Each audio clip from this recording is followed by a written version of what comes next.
जनगणना का हम लोग समर्थन करते हैं और ऐसे दल जो इसका समर्थन करते हैं, क्यों नहीं सर्वदलीय बैठक बुलाई गई? क्यों नहीं तमाम दलों के सुझाव इसमें लिए गए? शुरू में भी जब ये जनगणना शुरू भी हुई थी उस वक्त भी हम लोगों ने आशंका जाहिर की थी कि भाई क्या हो रहा है, कैसे हो रहा है, प्रोसेस क्या है, क्या तरीका है, किसी को मालूम ही नहीं है। क्यों? क्योंकि मुख्यमंत्री Nitish Kumar ji single man army की तरह काम करते हैं। किसी से राय मशवरा सुझाव लेना वो जरूरी ही नहीं समझते और यही संभवतः कारण होगा कि इसका स्वरूप इतना कमजोर तैयार किया गया है कि सरकार अपने पक्ष को न्यायालय के समक्ष मजबूती से रख ही नहीं पाई होगी। भाई मेरी समझ में नहीं आता कि सरकार को बिहार की ज्वलंत समस्याएं दिखती हैं कि नहीं दिखती हैं, या ये लोग देखना नहीं चाहते। बार बार लोगों की आस्था, लोगों के विश्वास का मजाक उड़ाना और उस पर बयानबाजी करना। भाई हम हर बार कह चुके हैं कि व्यक्तिगत आस्था के विषय हैं ये। कौन किस चीज में आस्था रखता है, कौन किस चीज में आस्था रखता है, कोई तीसरा व्यक्ति उसको निर्धारित करने वाला कोई नहीं हो सकता। आपकी संभवतः जिस चीज में आस्था है मेरी उसमें नहीं होगी, या मेरी जिसमें है आपकी नहीं होगी। ये व्यक्तिगत विश्वास का विषय है भाई। कई लोग हैं जो बाबा पे विश्वास करते हैं, कई लोग हैं जो बाबाओं पे विश्वास नहीं करते, वो छोड़ दीजिए ना उनके ऊपर। सरकार का काम ये नहीं है कि किसी की आस्था, किसी के विश्वास के ऊपर कोई टीका टिप्पणी करे। सरकार का काम है कि लोगों को उनकी जरूरतें मुहैया कराए, उनको सुविधाएं दे। क्या बिहार में तमाम और ज्वलंत विषय समाप्त हो गए? क्या पूरी की पूरी सरकार कौन से बाबा आ रहे हैं, कौन से बाबा नहीं आ रहे, छोड़ दीजिए ना लोगों के ऊपर भाई। लोग देखेंगे, समझेंगे अपना। कोई आएगा मिलेंगे, नहीं आएगा नहीं मिलेंगे, ये लोगों के ऊपर है। और जब सरकार जब इसमें हस्तक्षेप करने लगती है तो ये दर्शाता है, पूर्णतः ये दर्शाता है कि सरकार ज्वलंत विषयों से ध्यान भटकाने के लिए इस तरीके की बयानबाजी कर रही है जो सरासर गलत है।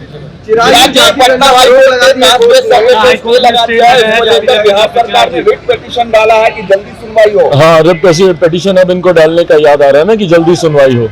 भाई हम लोग शुरू से कहते आ रहे हैं कि जातीय जनगणना का हम लोग समर्थन करते हैं और ऐसे दल जो इसका समर्थन करते हैं, क्यों नहीं सर्वदलीय बैठक बुलाई गई? क्यों नहीं तमाम दलों के सुझाव इसमें लिए गए? शुरू में भी जब ये जनगणना शुरू भी हुई थी उस वक्त भी हम लोगों ने आशंका जाहिर की थी कि भाई क्या हो रहा है, कैसे हो रहा है, प्रोसेस क्या है, क्या तरीका है, किसी को मालूम ही नहीं है। क्यों?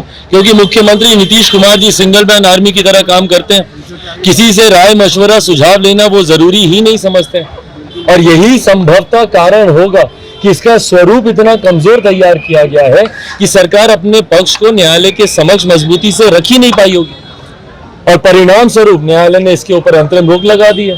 अब देखते हैं कि भाई अब आने वाले दिनों में सरकार की मंशा अगर रहती तो इसको और मजबूती से करती ना। सरकार की मंशा रहती तो जितने भी दल जो समर्थन कर रहे हैं सबको साथ में लेती। सरकार की मंशा रहती तो सर्वदलीय बैठक इसके ऊपर बुलाती। ये सिर्फ दिखावे की राजनीति है भैया। मुख्यमंत्री दिखाते कुछ और है, चाहते कुछ और है। 500 करोड़ रुपए जो इस्तेमाल किए जा रहे हैं उसको जो व्यक्ति बिहार को एकजुट नहीं करे वो विपक्ष को एकजुट करने जा रहे हैं। बिहार में बंटवारे की राजनीति कौन करता है भैया? किसने दलित को महादलित किया? किसने पिछड़ा को अति पिछड़ा किया? कौन अगड़ा पिछड़ा की राजनीति कर रहा है? कौन हिंदू मुस्लिम की राजनीति कर रहा है? कौन लवकुश खोरी कुर्मी की राजनीति कर रहा है? कौन महिला पुरुष की राजनीति कर रहा है? बताइए। तो जो बिहार को एक नहीं रख पाए, जो बिहारियों को एक नहीं कर पाए, वो आज विपक्ष को एकजुट करने की बात कर रहे हैं। हास्यास्पद है भैया। और कैसे विपक्ष इनके नेतृत्व में एकजुट होगा? कौन सा मॉडल है इनके पास भैया विपक्ष को एकजुट करने का? कौन सी सोच है इनके पास विपक्ष को एकजुट करने की? और कभी गलती से कोई विपक्ष इनके साथ आ भी गया तो देश की जनता क्यों जाएगी इनके साथ? बिहार में कौन सा ऐसा मॉडल ये खड़ा किया भाई? क्या बताएंगे देश की जनता के सामने जाके कि बिहार में एक दिन में इतनी हत्याएं हो रही हैं तो देश भर में हम इतनी हत्याएं करवाएंगे? या बिहार में इतना भ्रष्टाचार हो रहा है तो देश भर में हम लोग इतने लाखों करोड़ का भ्रष्टाचार कराएंगे? या बिहार में जहरीली शराब से इतनी मौतें हो रही है तो देश भर में शराबबंदी लागू करके हम लोग इतनी मौतें करवाएंगे? क्या मॉडल है इनके पास भाई? जिनके प्रदेश में पुल हवा से गिर जाते हो, जिनके प्रदेश में बांध चूहे कुतर जाते हो, उस प्रदेश का कौन सा मॉडल मुख्यमंत्री जी लेकर जाएंगे जहां पे हर जात पात धर्म मजहब के लोग आज की तारीख में सड़क पे हैं और हर समस्या का समाधान जिनके पास लाठी हो? तो उनको देश अपना नेतृत्व क्यों स्वीकार करने देगा बताइए? कर्नाटका में बजरंग दल को बैन करने की बात कांग्रेस ने मैनिफेस्टो में डाली और उसके बाद अब बिहार में जेडीयू के सांसद भी मांग कर रहे हैं कि इसको बैन किया जाए। तो भाई मांग क्या कर रहे हैं? आपकी सरकार है, करके दिखाइए, हिम्मत है तो। करके दिखाइए। भाई किसी भी संगठन को सिर्फ राजनीतिक लाभ के लिए, उसके नाम को इस्तेमाल करने के लिए इस तरीके की बयानबाजी करना सरासर गलत है। मैं बार बार यही कहता हूं, क्या सही में ज्वलंत विषय समाप्त हो गए? कर्नाटका में क्या और कोई विषय नहीं रहा विपक्ष में होने के बावजूद कांग्रेस के पास कि भाई आप इस तरीके के विषय को आप उठाएंगे? क्या कर्नाटका में बाकी तमाम समस्याओं का समाधान हो गया? और आज आपको कर्नाटका सुनाई दिया तो तुरंत यहाँ पे विपक्ष के लोग शुरू हो गए कि भाई बिहार में भी। घटना बताइए ना, किस आधार पर आप ये करना चाहते हैं? क्यों करना चाहते हैं भैया? क्योंकि एक राजनीतिक लाभ लेने का प्रयास एक विपक्ष का घटक दल कर्नाटका में कर रहा है, तो इसीलिए बाकी के भी जो विपक्ष के दल हैं वो बहती गंगा में हाथ धोना चाहते हैं।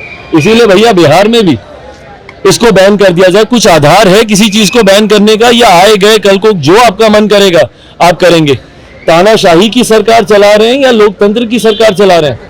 इस तरीके से अगर तानाशाही है तो सही मायनों में जो मुख्यमंत्री बोलते हैं लोकतंत्र की हत्या हो रही है, लोकतंत्र की हत्या मुख्यमंत्री जी इसको बोलते हैं। जहां पे किसी भी संगठन को बैन करने की सिफारिश कर दी जाती है, आपके दल के नेताओं के द्वारा मांग उठा दी जाती है बिना किसी आधार पे, इसको कहते हैं लोकतंत्र की हत्या।